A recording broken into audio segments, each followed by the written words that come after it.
tumpongeze Rais wetu wa Jamhuri ya Muungano wa Tanzania Dr. Samia Suluhu Hassan kwa kuendelea kutupa fedha nyingi kwenye halmashauri ya jiji la Dodoma.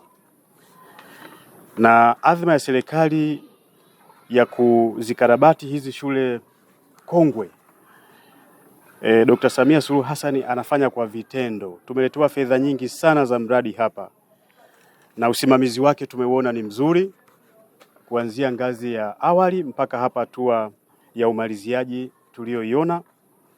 Kwa kweli timu ya mkurugenzi imefanya kazi vizuri, na shule hii kiongozwa na mkuu wetu wa shule mmesimamia vizuri hizi fedha zinazotoka serikalini.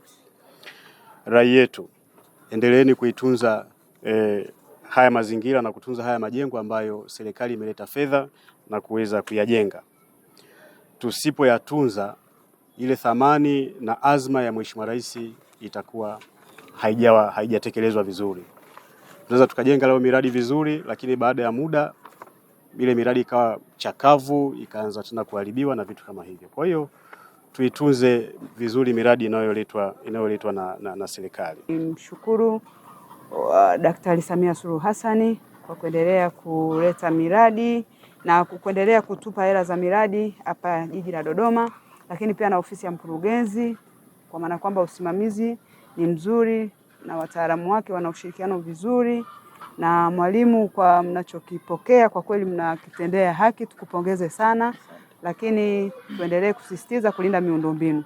Na hongera sana, nimeona watoto wako wako smart au wanafunzi kwa kweli, mpaka kuta ni safi pamoja na ule msongamano uliopo, lakini kuta ni safi na usafi unaridhisha. Kwa majina naitwa Penina Charles Kwabe, ni mwalimu wa Nzuguni B Secondary. Ni mwalimu wa Kiingereza.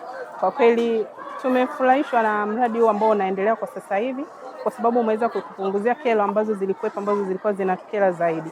Watoto walikuwa wanakuwa wengi kwenye madarasa, sauti zilikuwa zinaingiliana, unakuta yani unafundisha hivyo unashangaa hiki kimedondoka, lakini kulingana na maboresho ambayo yapo, kwa kweli tumeweza kunufaika kwa namna moja ama nyingine. Hata ukiwa unafundisha usikivu na kuwepo, sababu kitendo cha wanafunzi kuwa wengi darasani kiko kinatusababishia makelele. Unafundisha huku wengine wanapiga kelele, kwa hata usikivu unakuta hamna.